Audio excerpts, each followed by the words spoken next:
ಸ್ನೇಹಿತರೆ ಎಲ್ಲರಿಗೂ ನಮಸ್ಕಾರ. ಮತ್ತೊಂದು ವಿಡಿಯೋಗೆ ಸ್ವಾಗತ. ಇವತ್ತಿನ ನಮ್ಮ ಈ ವಿಡಿಯೋದಲ್ಲಿ ಬಹಳ ವಿಶೇಷವಾಗಿ ಮಹಿಳೆಯರಿಗೆ ಗುಡ್ ನ್ಯೂಸ್ ಅಂತ ಹೇಳಲಾಗ್ತಿರ್ತಕ್ಕಂಥ ಗೃಹಲಕ್ಷ್ಮಿ ಯೋಜನೆಯ 5,000 ಹಣ ನಿಜಕ್ಕೂ ಕೂಡ ಯಾರಿಗೆಲ್ಲ ಸಿಗುತ್ತೆ, ಯಾವಾಗಿಂದ ಸಿಗುತ್ತೆ, ಒಂದಷ್ಟು ಸಾಮಾಜಿಕ ಜಾಲತಾಣಗಳಲ್ಲಿ ಹರಿದಾಡ್ತಿರ್ತಕ್ಕಂಥ ಈ ಒಂದು ವಿಚಾರ ಎಷ್ಟು ಸತ್ಯ? ಈಗಲೇ 2,000 ರೂಪಾಯಿ ಹಣ ಕರೆಕ್ಟ್ ಟೈಮ್ಗೆ ಬರ್ತಾ ಇಲ್ಲ. ಹಿಂಗಿರುವಾಗ 5,000 ರೂಪಾಯಿ ಹಣ ನಿಜಕ್ಕೂ ಕೂಡ ಮಹಿಳೆಯರ ಖಾತೆಗೆ ಬರುತ್ತಾ? ಏನಿದ್ರ ಸತ್ಯಾಸತ್ಯತೆ, ಇದರ ಬಗ್ಗೆ ಒಂದಷ್ಟು ಡೀಟೇಲ್ಸ್ ಅನ್ನ ಕೊಡ್ತಾ ಹೋಗ್ತೀನಿ. ಅದಕ್ಕಿಂತ ಮೊದಲು ಸ್ನೇಹಿತರೆ, ನಾನು ವಿಮಲಾ ನಾಗರಾಜ್, ನೀವು ನೋಡ್ತಾ ಇದ್ದೀರಾ ಯೂಟ್ಯೂಬ್ ಚಾನಲ್.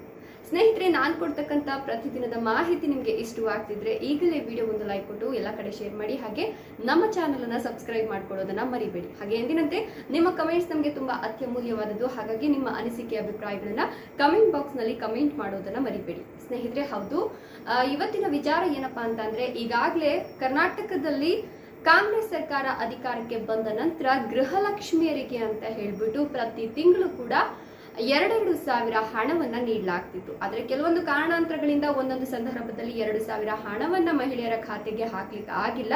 ತಡವಾದ್ರೂ ಕೂಡ ಮಹಿಳೆಯರ ಖಾತೆಗೆ ಹಣ ಅಂತೂ ಬರ್ತಾ ಇದೆ. ಬಟ್ ಈಗಿರ್ತಕ್ಕಂಥ ವಿಚಾರ ಏನಪ್ಪಾ ಅಂತಂದ್ರೆ, ಸಿದ್ದರಾಮಯ್ಯ ಸರ್ಕಾರ ಏನು ಪಂಚ ಗ್ಯಾರಂಟಿಗಳನ್ನ ಕೊಟ್ಟಿತ್ತು, ಆ ಪಂಚ ಗ್ಯಾರಂಟಿಗಳನ್ನ ಈಡೇರಿಸ್ತಾ ಬಂದಿದೆ.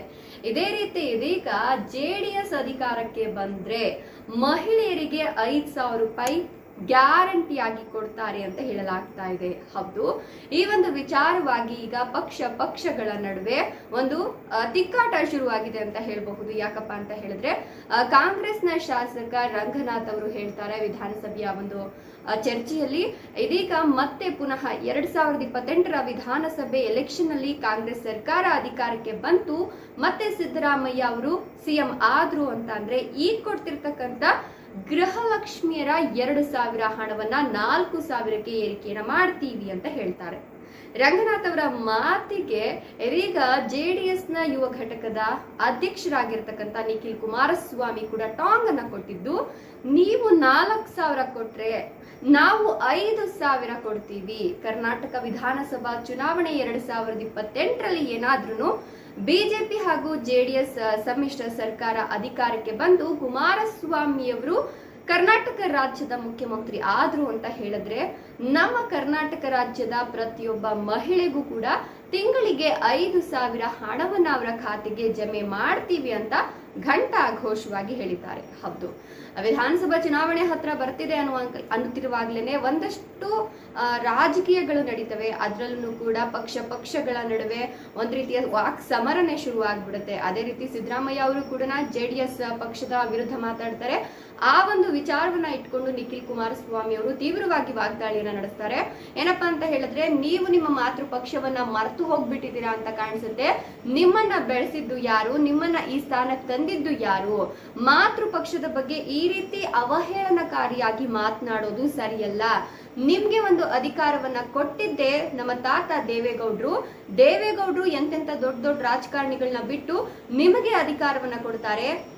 ಆಗ ನೀವು ಬೆಳೀತಾ ಬರ್ತೀರಾ. ಆದ್ರೆ ಈಗ ನೀವು ಕಾಂಗ್ರೆಸ್ ಪಕ್ಷಕ್ಕೆ ಪಲಾಯನ ಮಾಡಿಬಿಟ್ಟು JDS ಪಕ್ಷದ ಬಗ್ಗೆನೆ ನೀವು ಈ ರೀತಿ ಮಾತನಾಡೋದು ಸರಿಯಲ್ಲ. JDS ನಿಮ್ಗೆ ಮಾತೃ ಪಕ್ಷ ಇದ್ದಂಗೆ. ನೀವು ಆಲ್ರೆಡಿ JDS ನನ್ನ ತೊರೆದು ಹೋಗ್ಬಿಟ್ಟು ತಾಯಿಗೆ ಮೋಸ ಮಾಡ್ದಿರೋ ರೀತಿ ನೀವು ಈಗ ಮಾಡ್ಬಿಟ್ಟಿದ್ದೀರಾ. ಹಿಂಗಿರುವಾಗ ನಿಮ್ಗೆ JDS ಪಕ್ಷದ ಬಗ್ಗೆ ಮಾತನಾಡ್ತಕ್ಕಂಥ ನೈತಿಕತೆ ಇಲ್ಲ. ಜೊತೆಗೆ ನೀವೇನ್ 4,000 ರೂಪಾಯಿ ಕೊಡೋದು, ನಾವೇನಾದ್ರೂ ಅಧಿಕಾರಕ್ಕೆ ಬಂದ್ವಿ ಅಂತ ಅಂದ್ರೆ ಪ್ರತಿಯೊಬ್ಬ ಮಹಿಳೆಯರಿಗೂ ಕೂಡ 5,000 ರೂಪಾಯಿನ ಕೊಡ್ತೀವಿ ಅಂತ ಹೇಳಿದ್ದಾರೆ. ಬಟ್ 2028ರ ವಿಧಾನಸಭಾ ಚುನಾವಣೆ ಆದ್ಮೇಲೆ ಇದಾಗುತ್ತಾ ಇಲ್ವಾ? ಯಾವ ಪಕ್ಷ ಅಧಿಕಾರಕ್ಕೆ ಬರುತ್ತೆ, ಯಾವ ಪಕ್ಷ ಅಧಿಕಾರಕ್ಕೆ ಬಂದ್ರೆ ನಿಜಕ್ಕೂ ಕೂಡ ಈ ರೀತಿಯ ಗ್ಯಾರಂಟಿಗಳು ವರ್ಕ್ ಆಗುತ್ತೆ ಅನ್ನೋದನ್ನ ಕಾದ್ ನೋಡ್ಬೇಕಾಗತ್ತೆ. ಇದ್ರ ಬಗ್ಗೆ ನೀವೇನ್ ಹೇಳ್ತೀರಾ? ನಿಮ್ಮ ಅನಿಸಿಕೆ ಅಭಿಪ್ರಾಯಗಳನ್ನ ಕಮೆಂಟ್ ಮಾಡಿ. ವಿಡಿಯೋ ಇಷ್ಟ ಆದ್ರೆ ಲೈಕ್ ಕೊಟ್ಟು ಶೇರ್ ಮಾಡಿ. ತಪ್ಪದೆ ನಮ್ಮ ಚಾನೆಲ್ನ ಸಬ್ಸ್ಕ್ರೈಬ್ ಮಾಡ್ಕೊಳ್ಳಿ. Thank you.